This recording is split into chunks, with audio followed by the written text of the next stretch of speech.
चीज होते हैं, सपने हमारे ना हमें इंडिकेट करते हैं। 2 तरह के सपने होते हैं और सपने की ना स्टेजेस होती हैं। 4 चरण होते हैं जिसमें सपने अलग अलग स्टेजेस में दिखते हैं, तो उनके फल हमें पता चलते हैं। जैसे कई लोग ये कहते हैं हमने रात को सपने में देख लिया, ऐसा हुआ, तो क्या इसका कोई नेगेटिव इम्पैक्ट आएगा? नहीं नहीं नहीं, उसके अंदर बहुत सारी चीजें देखनी पड़ती है। कभी कभी आप गलत पोस्चर में सो रहे हो तो वो भी आपको गलत सपना दे जाता है। और इसके अंदर ना फिर बहुत डिटेलिंग अगर मैं बात करूं तो बहुत सारी चीजें आ जाएंगी, जैसे कि आपकी सोते वक्त कौन सी आपकी नाड़ी जागृत है। ईड़ा और पिंगला 2 नाड़ी होती है।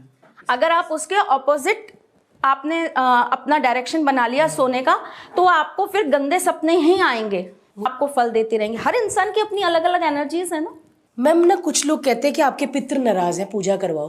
तो पितृ हमेशा नाराज हो तभी पूजा करवाई जाए कि उनकी खुशी के लिए भी कोई पूजा होती है? पहले तो मुझे ये बताइए पितृ नाराज कैसे होते हैं? हाँ, यही नहीं पता मैम। पितृ दोष है। पितृ दोष जब कुंडली में होता है तो उसके बहुत सारे सिम्टम्स होते हैं। इन चीजों को टेस्ट करा जाता है। ये एक केवल देखकर या आधे अधूरे ज्ञान, अब मेरे पास तो आपकी कोई कुंडली नहीं है, मेरे पास तो कुछ नहीं है, मैं सिर्फ आपकी बॉडी लैंग्वेज, आपकी फेस, आपकी आंखें, इन सब चीज़ों से ही बता रही हूँ कि आपके साथ क्या है क्या नहीं है, आप कैसे हो कैसे नहीं हो। तो आप सोचो कि अगर मेरे पास कुछ नहीं है, मेरा कोई हथियार नहीं है मेरे हाथ में, और मैं आपको इतना सब कुछ बता रही हूँ, तो अगर हथियार होगा तो मैं क्या क्या बता सकती हूँ। तो जब आपकी कुंडली किसी अच्छे ज्योतिष, अब आप अच्छा ज्योतिष की कैटेगरी में किसे रखेंगे मैं नहीं जानती, लेकिन जितना मैं ज्योतिष को जानती हूँ, मैंने अपनी लाइफ के अंदर जितने अच्छे ज्योतिषी देखे हैं, मैंने अपने घर के अंदर जितने लोगों को कैलकुलेशंस पर काम करते देखा है, उन्होंने अगर ये बोल दिया ना कि कल 11 साढ़े 11 बजे के बीच तुम यहाँ से निकल ही जाओगे, तो आप निकलोगे चाहे कुछ मर्जी हो जाए, चाहे आपका कोई प्लान ना हो। ज्योतिष इतना काम करती है। आप देखो ना पुराने राजा महाराजा जितने भी होते थे, उनके पास राज ज्योतिषी हमेशा रहते थे। अब किसके पास होते हैं? अपने घर के ज्योतिष के पास नहीं। हाँ यार, पहले तो होते थे ना, प्रॉपर बताते थे। फैमिली डॉक्टर रखते हैं, लॉयर रखते हैं, सीए रखते हैं, लेकिन एस्ट्रोलॉजर्स नहीं। और वो एक पूरी परंपरा थी, एक रिक्वेस्ट करना चाहूंगी मैम, अगली बार हम चाहते कि जयप्रदा अकेली नहीं, जितेंद्र भी हो साथ में आपके हस्बैंड भी हो, क्योंकि अगर 16 श्रृंगार किए, गजरा, ये वो सब, तो पति भी होने चाहिए। तो नेक्स्ट टाइम आप उनको लेकर आना, अभी तो वो शर्मा रहे थोड़ा। एक्चुअली प्रॉब्लम पता है क्या है उनको ऐसा लगता है कि जब मैं बोलने आती हूँ ना तो उनको बोलने नहीं देती हूँ। अरे वो तो मुझे भी लगता है तो फिर आप इधर आ जाइए, तुम दोनों पति हो लेकिन त्रिशला जी सच में बहुत अच्छा लगा। बस एक छोटी सी बात, कई माओं को ना बड़ा प्रॉब्लम होता है, मेरे बच्चे को नजर लग गई, ये बहुत रो रहा है, और वाकई भी लगता है कि ये सुंदर लग रहा था, आज मैं पार्टी में गई तो फटाफट क्विक नजर उतारने वाला क्या होता है, कैसे करें? अगर हम कहीं बाहर से आ रहे हैं और हमें अपने बच्चे की नजर उतारनी है, तो तुरंत आप गेट पे खड़े होकर अपनी चप्पल लीजिए और अपनी चप्पल को 7 बार एंटी क्लॉकवाइज घुमा के और जोर से वहीं पटक दीजिए। ओके, नजर हट गई, घर के अंदर आ गए। आपने ये अगर आप नहीं कर पाए, भूल गए किसी वजह से, और उन्होंने बताया तो था लेकिन हम भूल गए, आप घर के अंदर आ गए, आपको कुछ नहीं मिल पा रहा, आप पानी का एक लोटा ले लीजिए, 7 बार एंटी क्लॉक घुमाइए और जाकर आप अपने वॉश बेसिन में डाल दीजिए। ओ, किसके ऊपर घुमाना? किसी के? हाँ, बच्चे के। ओके, ठीक है।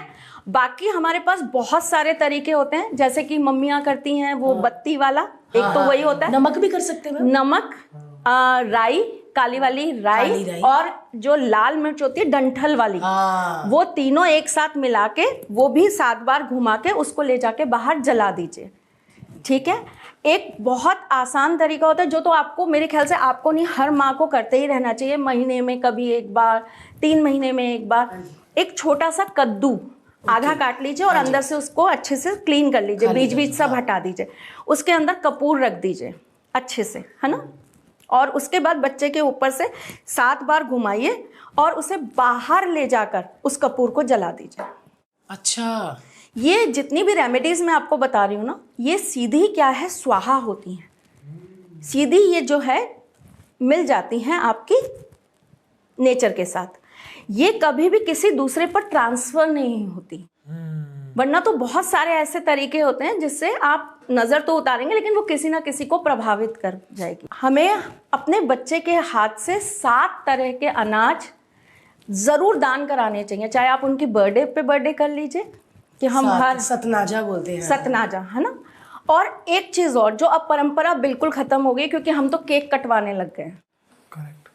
तिथि का बहुत प्रभाव होता है। तिथि के हिसाब से बर्थडे बनना बंद हो गए। हाँ, तिथि का बहुत प्रभाव होता है। तो जो आपके बच्चे की जन्म तिथि हो, जो जिस दिन वो पैदा हुआ है उस दिन, जो उस दिन का आपका विक्रम संवत के हिसाब से। हाँ हाँ, तो वो क्या होता है कि जैसे आपका बच्चा सप्तमी पर पैदा हुआ या अष्टमी पे, शुक्ल पक्ष की, कृष्ण पक्ष की, जिस भी सप्तमी अष्टमी पे हो, उस माह की जब वो सप्तमी आएगी, उसके बर्थडे के आसपास ही आएगी, आपके नंबर्स के हिसाब से नहीं आएगी, वो तिथि के हिसाब से आएगी, है ना।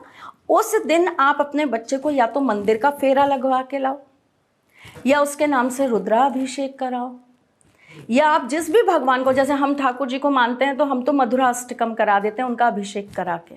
अच्छा, गरीबों को आप जैसे कह रहे हैं खाना बंटवा दीजिए, कंबल बंटवा दीजिए, किसी को कपड़ा दे दीजिए बच्चे के। ये क्या है, ये सारी की सारी ना एक तरीके से आप ब्लेसिंग्स इतनी बढ़ा दोगे अपने बच्चे की कि फिर नजर वजर क्या कुछ भी नहीं लगता। क्या पर ये भी कहते हैं आपका बड़ा बच्चा, इसके कपड़े मत दो। हाँ, बड़े बच्चों के कपड़े नहीं दे, वैसे तो छोटों के भी कहाँ दिए जाते हैं, पर हमको अगर देने हैं मजबूरी है तो आप उनको अच्छे से वॉश करिए, बिना धुले मत दीजिए, ताकि बच्चे की एनर्जी उसमें से चली जाए।